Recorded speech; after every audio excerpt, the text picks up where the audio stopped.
My wife mocked me as a nobody at her office party. I walked out, exposed her fake success, reclaimed my architecture dream, and built a life without her. I'm a 34-year-old man. Just your average guy who's been grinding away at the same IT support job for the last 8 years. It's nothing special, but it pays the bills. I met my wife Sarah, a 32-year-old woman, back in college when I was actually on track for something better. I had dreams of becoming an architect and had real talent for design, according to my professors. But life happens, you know. Sarah was this ambitious marketing major who always talked about climbing the corporate ladder.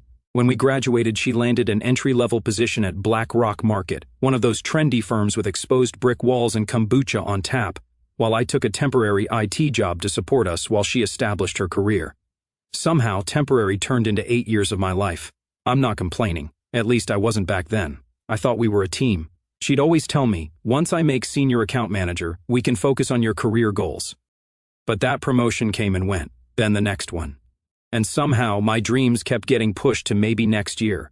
I was making decent money, but nothing compared to what she was pulling in once she started moving up, and she never let me forget it. Our apartment was filled with stuff she picked out. My gaming PC was relegated to a tiny corner of the spare bedroom she called her home office, even though she barely used it. When I tried to hang some of my old college architectural sketches, she said they didn't match our aesthetic and replaced them with generic abstract art from some overpriced boutique downtown. So I'm standing there, adjusting my tie for like the 5th time in our bathroom mirror, getting ready for Sarah's annual office party. This wasn't just any party, it was the first one since she'd been promoted to Director of Client Relations. My stomach was in knots. These corporate things always made me feel like an imposter. "Mike, are you seriously still getting ready?" she called from the bedroom, that little edge in her voice that made me feel about 2 inches tall. "We can't be late. Jordan Billings will be there. He's the CEO, remember? I've told you like 1,000 times." "Almost done," I replied, smoothing down my new suit, the one I dropped $800 on just so she wouldn't give me that look she always did when I wore my old one. That my husband is such a project look she'd shoot to her friends when she thought I didn't notice. The whole drive there, she kept coaching me like I was a child. "Remember to mention your project management certifications, if anyone asks what you do. And please, try to be more assertive than last time. You just stood in the corner like a statue." Each suggestion felt like a tiny paper cut, small but painful. "And don't bring up that Star Wars crap you're always talking about. Nobody cares about your theories on whatever those wizard people are called." "Jedi," I corrected automatically, immediately regretting it when I saw her roll her eyes. "Whatever. Just try to seem interested in marketing for once." I just nodded and promised to make her proud, like always. But inside, something was already shifting. I was tired, so damn tired of being the supporting character in the Sarah show. The event space was at some fancy hotel downtown, all glass and modern art with people who looked like they'd never eaten fast food in their lives. I recognized a few faces from previous functions, but mostly felt like a complete outsider, like I was wearing a costume in some play I never auditioned for. Sarah quickly spotted her colleagues and pulled me along, her hand gripping my elbow so tight I thought it might bruise. "There's Kevin's group from marketing," she whispered. "Let me do most of the talking, just smile and nod." Things went okay at first. I smiled when I was supposed to, laughed at inside jokes I didn't understand, and kept her sparkling water glass filled. Then her boss, Ryan, approached with Jordan Billings, the CEO, and I could literally feel Sarah's nails dig deeper into my arm. "Your quarterly numbers were exceptional," Jordan said to Sarah. "We need more of that killer instinct in the company. The way you handled the Miller account was brilliant." She was beaming like someone had just handed her $1 million. "Thank you, sir. I believe women need to push boundaries in this industry. We can't let the old boys club hold us back." She threw in that feminist angle she always used around her bosses, even though at home she'd make me kill the spiders and take out the trash because those were man jobs. Then the conversation shifted to some rock climbing retreat the company had organized. Several executives had participated, including Sarah. "Your wife was fearless on that cliff face," Ryan remarked to me. "What about you? Do you share her adventurous spirit?" Before I could even answer, Sarah let out this fake laugh she always used when she was trying to impress someone. "Mike? Oh God, he gets vertigo standing on a stepladder. I'm definitely the risk taker in our marriage. He's more of a support person." A few chuckles rippled through the group, but I felt my face burning with humiliation. The CEO smiled politely. "Nothing wrong with being cautious, different strengths and all that," but Sarah wasn't done. "It's beyond caution," she continued, completely oblivious to how uncomfortable I was feeling. "Remember when we had that mouse in the apartment last month?" She pantomimed trembling, and everyone laughed harder. He stood on the kitchen table screaming until I got home to deal with it. I took a huge sip of my sparkling water, wishing I could just disappear. That wasn't even how it happened. The mouse had startled me, and I jumped, but her version made me sound pathetic. And when we go camping, he won't sleep without an air mattress and insists on staying at sites with full bathroom facilities. Not exactly the rugged outdoorsman.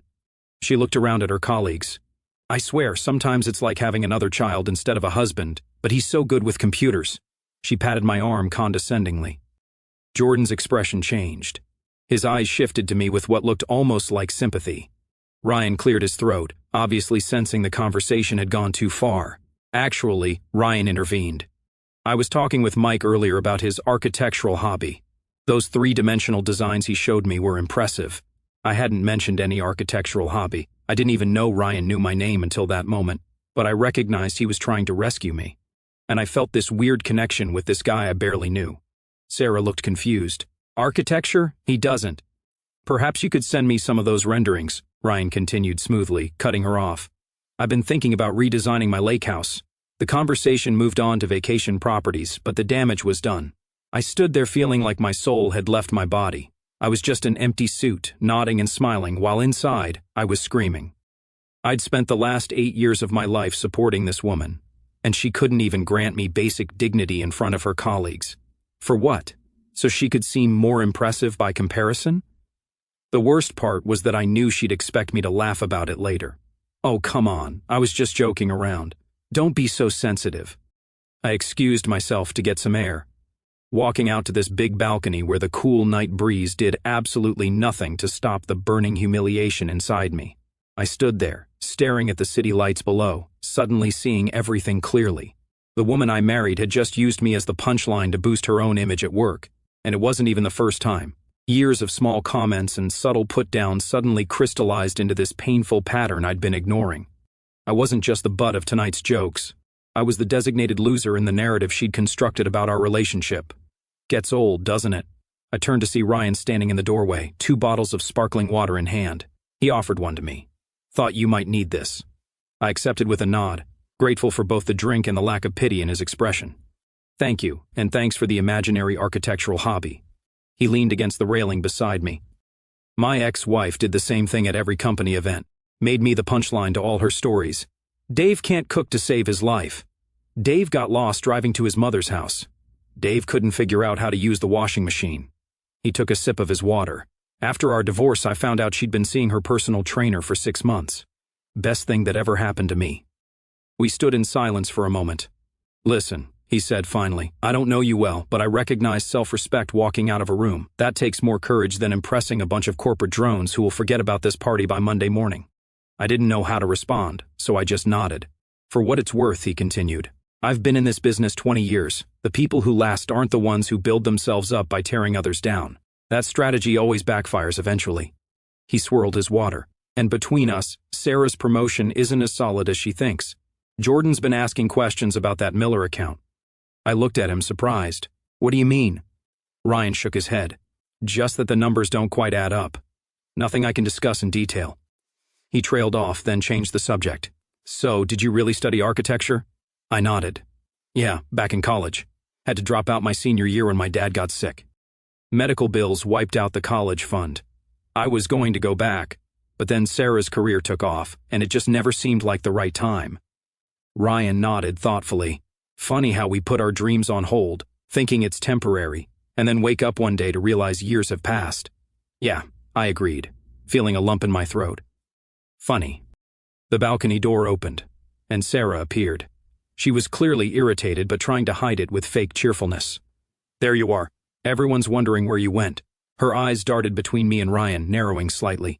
Is everything okay? Just getting some fresh air and having a fascinating conversation, Ryan replied before I could speak. Mike was telling me about his background in architectural design. Really innovative perspectives. Another fictional interest, but this time it felt different. Less like a rescue and more like potential. We should get back inside, she said to me, her smile not reaching her eyes.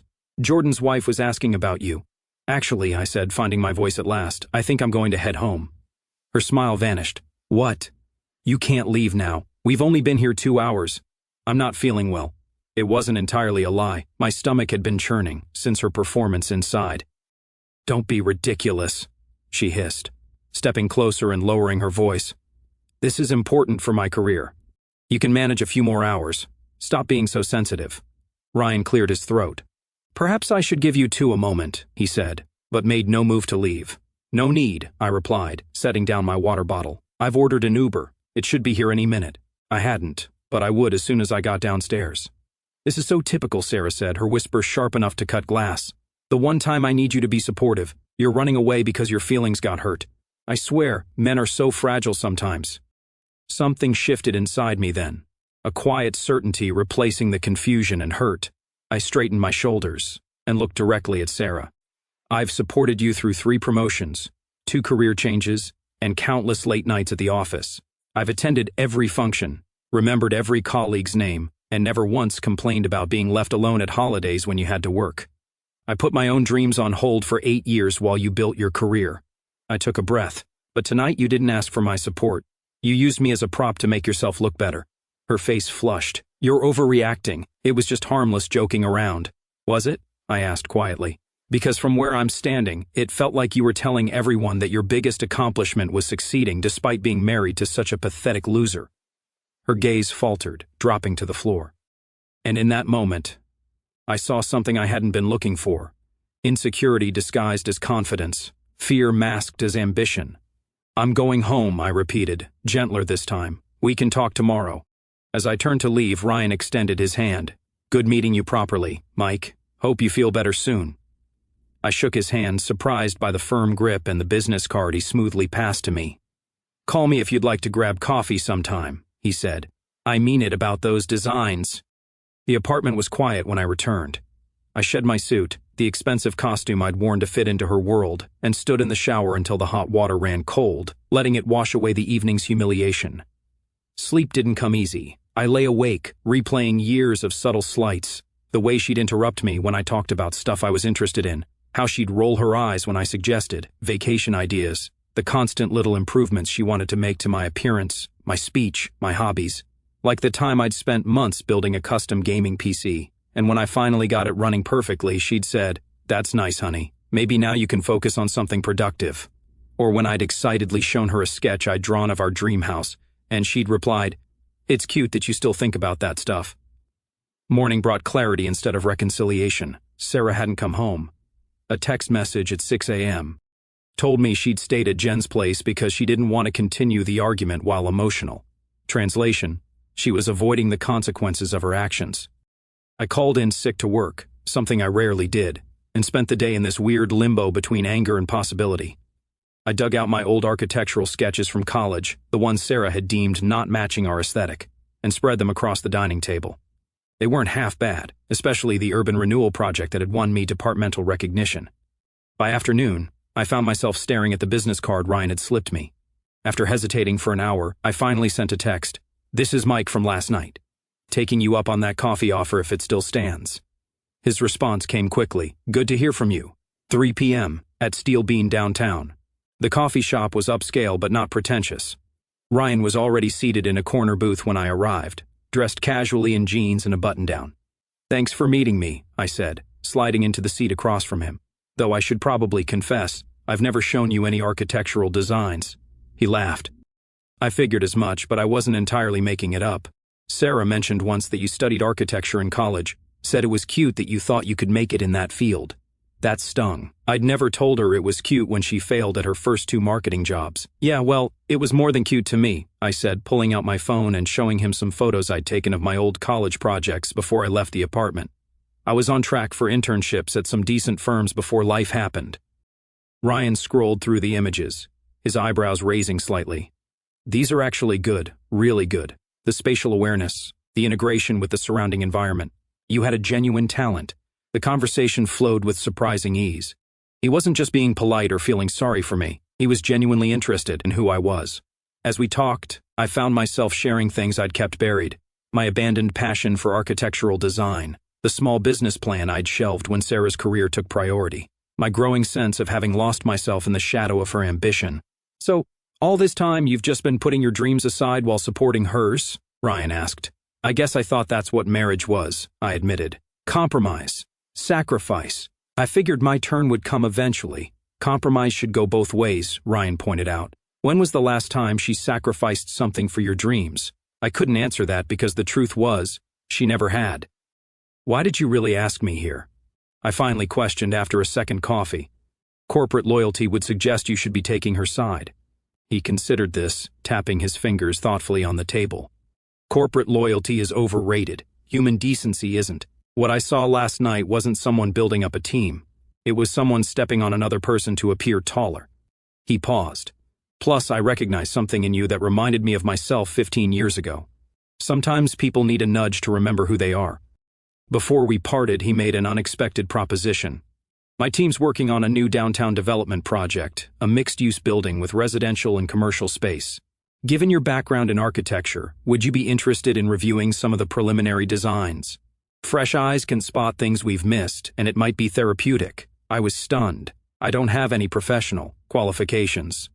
My design experience is theoretical at best. Sometimes theoretical is exactly what we need.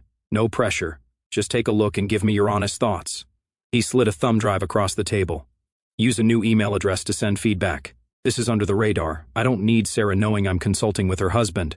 That evening, after Sarah returned with a carefully rehearsed apology that included phrases like work stress and didn't mean to embarrass you but never actually acknowledged what she'd done, I sat down at my long-neglected desk and plugged in the drive. The designs were ambitious, a blend of modern and historical elements that would transform a neglected corner of downtown. I lost myself for hours examining renderings, making notes, sketching alternatives. For the first time in years, I felt my mind fully engaged, neurons firing with creative energy that had too long been dormant. I barely noticed when Sarah came in, hovering uncertainly at the threshold of our home office. "What are you working on so intently?" she asked, her voice carefully neutral. I didn't look up. "Just a project." She moved closer, trying to see the screen. "Work project? Since when does IT support need architectural renderings?" I closed the laptop, feeling a strange new boundary forming between us. "It's personal." Her face registered confusion, then concern. "Personal? What does that mean?" Her eyes narrowed. "Are you talking to someone else?" The implication was clear in her mind. The only personal project I could have would be an affair. She couldn't even conceive of me having independent interests or goals. "I'm exploring some possibilities," I said vaguely, enjoying for once being the one with information she wanted.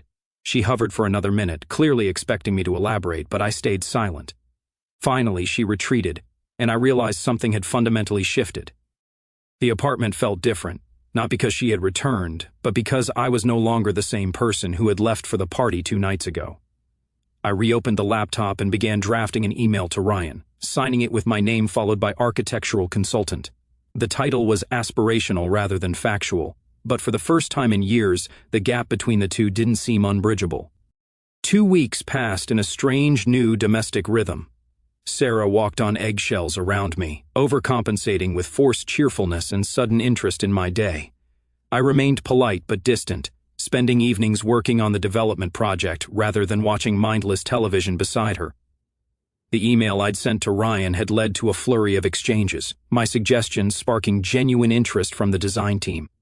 What began as a courtesy review had evolved into meaningful consultation, with several of my ideas incorporated into the revised plans. "They're implementing your courtyard concept," he texted one morning. "The team wants to meet the mystery consultant at 1 p.m. tomorrow." I stared at the message, equal parts thrilled and terrified. This was no longer just a therapeutic distraction, it was becoming real. "I'm not qualified for an actual meeting," I replied. His response came immediately. "Neither were half the successful people I know when they started." 1 p.m. at the office, business casual. "I'll meet you in the lobby."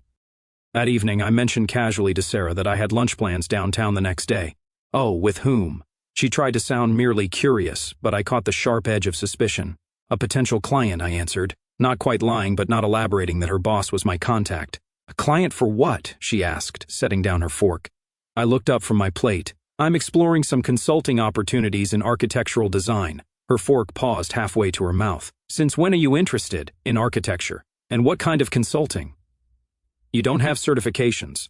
"I've always been interested in architecture," I said quietly. "We talked about it when we first met. I showed you my sketches." That was a hobby, she dismissed. You can't just suddenly decide to call yourself a consultant. Actually, you can, I replied, especially when people value your input. I closed my laptop and stood up. I need to prepare for tomorrow. I could feel her staring at my back as I walked away, trying to process this new version of her husband, one who had interests and ambitions beyond supporting her career. The next morning, I dressed in my best business casual outfit. Not the suit she'd picked out for me, but clothes I actually felt comfortable in. As I was about to leave, Sarah appeared in the doorway. "Who exactly are you meeting with?" she demanded, no longer hiding her suspicion. "A development team interested in my design perspective," I replied, grabbing my portfolio, the one I'd spent all night putting together, complete with my old college work and new ideas for the downtown project. "This doesn't make any sense," she insisted. "You work in IT. You've always worked in IT. I worked in IT to support us while you built your career," I corrected her. "But that was never my passion. You knew that." As I headed for the door, she called after me. "Is this about the party? Are you trying to punish me?" I paused, my hand on the doorknob. "Not everything is about you, Sarah. This is about me reclaiming something I lost." The corporate headquarters was intimidating. 60 floors of gleaming glass and steel. I adjusted my blazer in the lobby, questioning my sanity for agreeing to this meeting. What did I think I was doing, playing at being a professional in a world I didn't belong in? Right on time, Ryan appeared, greeting me with a firm handshake. "Ready to impress some people?" The meeting room contained 5 people, all dressed in that understated, expensive way that signaled serious success. My hands felt clammy as I was introduced simply as the consultant who solved our courtyard challenge. "Walk us through your thinking," a gray-haired woman prompted, gesturing to the renderings projected on the wall. I took a deep breath and began explaining the issues I'd noticed with the original design, the shadowing problems at certain times of day, the wind tunnel effect the building orientation would create, the missed opportunity for green space that would increase property values and tenant satisfaction. As I spoke, my voice grew steadier. I fielded questions, sketched alternatives on the digital whiteboard, and found myself in a spirited debate about the merits of various materials. For 90 minutes, I forgot to be intimidated. I forgot I wasn't formally qualified. I just lost myself in the pure pleasure of creative problem-solving. When the meeting concluded, the gray-haired woman, who turned out to be the firm's senior partner, approached me directly. "Your perspective is refreshing," she said. "Most consultants tell us what we want to hear. You told us what we needed to know." She handed me her card. "We have another project breaking ground in 3 months. Would you be interested in a more formal arrangement?" I felt dizzy with possibility. I would need to think about it, of course. "But don't think too long," she smiled knowingly. "Talent doesn't need credentials to be valuable." That evening, I was going through the meeting notes when Sarah returned from work earlier than usual. Something about her demeanor seemed off, a strange mix of anger and anxiety that raised immediate red flags. "How was your meeting?" she asked, her voice tight. "Productive," I replied cautiously. "Why?"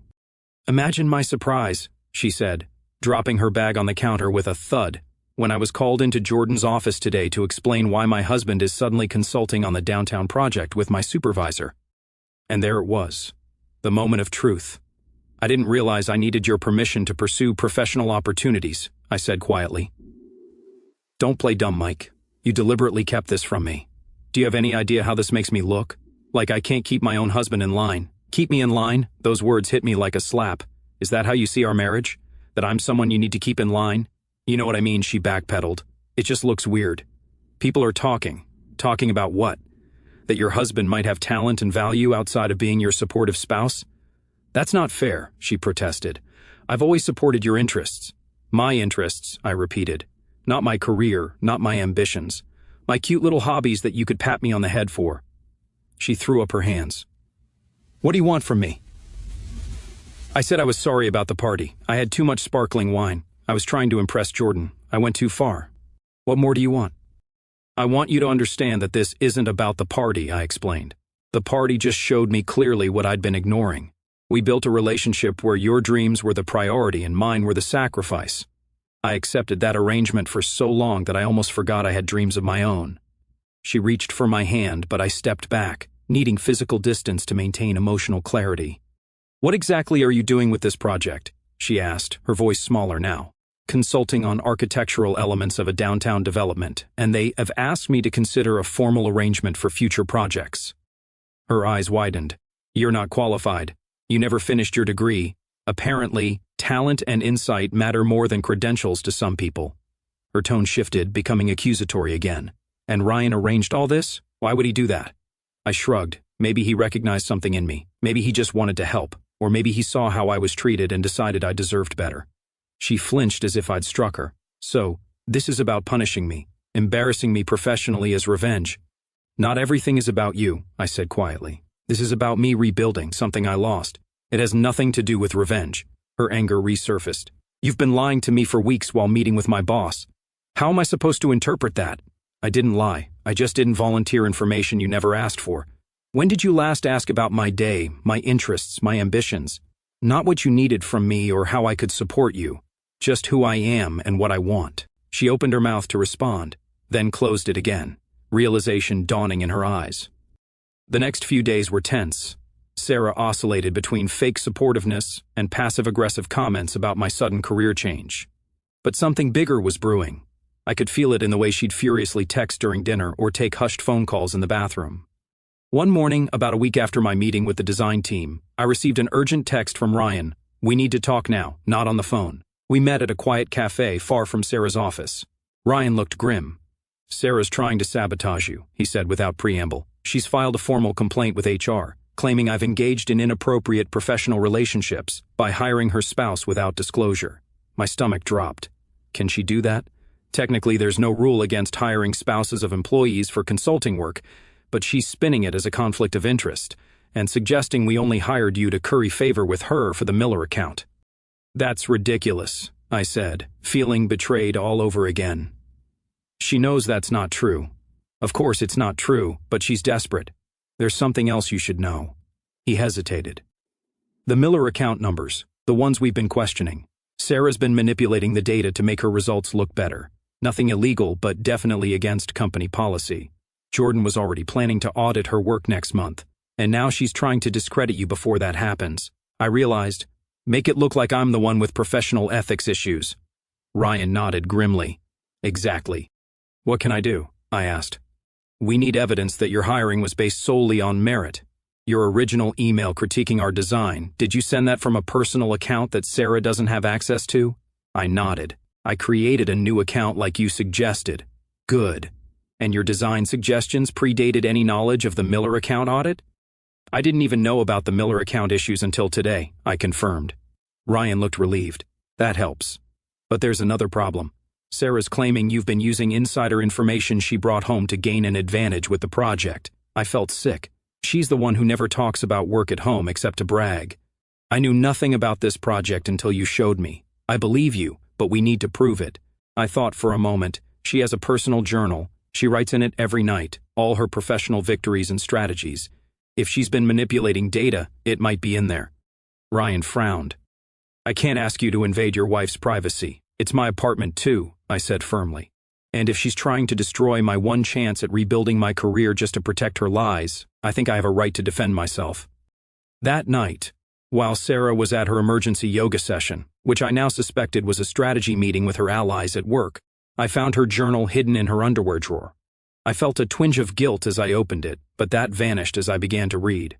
It was all there, her deliberate manipulation of the Miller account data, her strategy to keep Mike focused on supporting my career by discouragingly commenting on his architectural hobby, and, most damning of all, entries from the past week plotting to discredit Ryan before he could expose her falsehoods.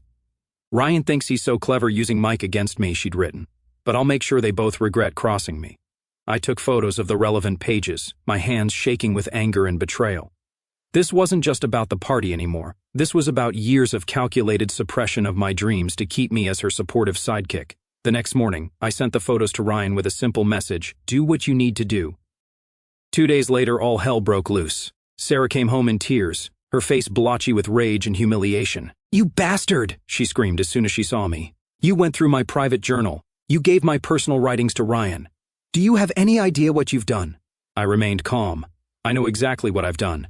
I defended myself against your attempts to sabotage my career, just like you've been doing for years." "They suspended me," she shrieked, pending a full investigation of the Miller account. "My reputation is ruined." "Your reputation?" I laughed bitterly. "You mean the reputation you built by lying about your results and stepping on others? That reputation?" She collapsed onto the sofa, suddenly shifting tactics. Tears flowed as she looked up at me with those manipulative eyes I once found irresistible. "Mike, please," she begged. "You have to help me. Tell them you misunderstood. Tell them I never meant to hurt your career." "You know how important this job is to me, to us, to you," I corrected. "It was only ever important to you. And you were willing to destroy my one chance at reclaiming my passion to protect your lies." "I can fix this," she pleaded. "I'll tell everyone how proud I am of your architectural work. I'll support your career change completely. We can move past this." I sat down across from her, suddenly feeling nothing but pity. "Sarah, do you even hear yourself? Even now, you're only offering to support me because you need something. That's not how partnerships work." "What are you saying?" she whispered, fear replacing manipulation in her eyes. "I'm saying I'm done being your supporting character. I've accepted a formal consulting position with the downtown development. I start next week." "And us?" she asked, her voice small. "There is no us anymore," I said gently. "I've already packed my essentials. I'm staying with a friend until I find my own place." "You can't just leave," she cried, suddenly desperate. "We can work this out. I'll go to therapy. I'll do whatever it takes." I shook my head. "I've spent 8 years hoping you'd see me as an equal partner with my own dreams. It took you facing consequences for your actions to even offer that, and only because you need my help. That's not love, Sarah. That's just self-preservation." Her face hardened, the mask of vulnerability dropping away. "Fine, leave, but don't think this is over. I still have friends at the company. They'll see through whatever lies Ryan fed them.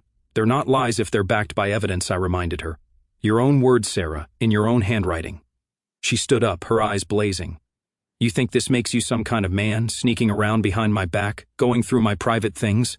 You're nothing without me. Nothing. Who do you think paid for most of this apartment? Who kept us afloat when your pathetic IT job had layoffs 3 years ago?"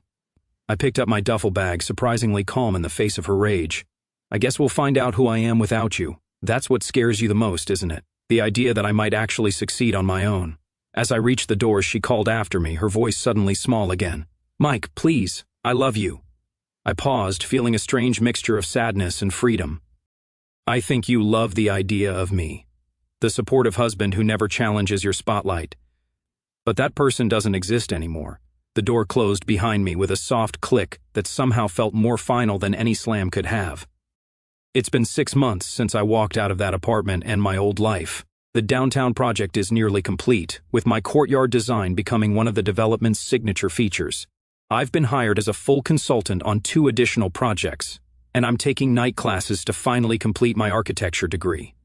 I wish I could say the transition was smooth, but Sarah didn't go down without a fight. She tried to turn mutual friends against me with stories about how I'd abandoned her during a minor work issue. She even showed up at my new apartment once, alternating between tears and threats. But the strangest part came 3 months after our separation, when the company's investigation was complete. Sarah was fired for data manipulation, and on her way out, she apparently had a complete meltdown in the lobby. According to Ryan, who witnessed the whole thing, she screamed that everyone would be sorry when she revealed the truth about the conspiracy against her. 2 days later, I received a desperate email from her. "Mike, I need your help. They've destroyed my reputation in the industry. No one will hire me. I know I made mistakes, but I didn't deserve this. You know how hard I worked. Please, if you talk to Ryan, tell him I've learned my lesson.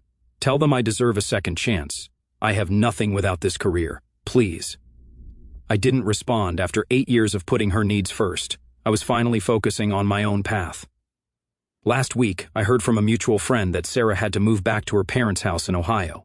Her LinkedIn now lists her as a marketing consultant, which usually means unemployed.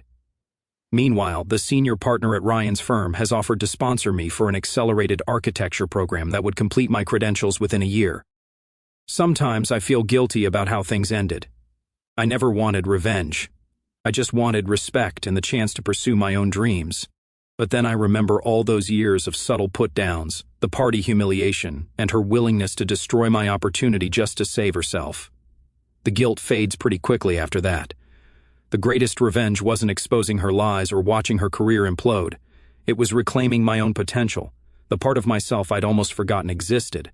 And no matter what happens in my new career, I'll never again make myself small to make someone else feel big. If you're reading this and recognize yourself in my story, if you've been putting your dreams on hold while supporting someone who doesn't support you back, know that it's never too late to rediscover who you were meant to be. Sometimes the hard part isn't fighting against others' perceptions of you. It's fighting against the limited version of yourself you've come to accept.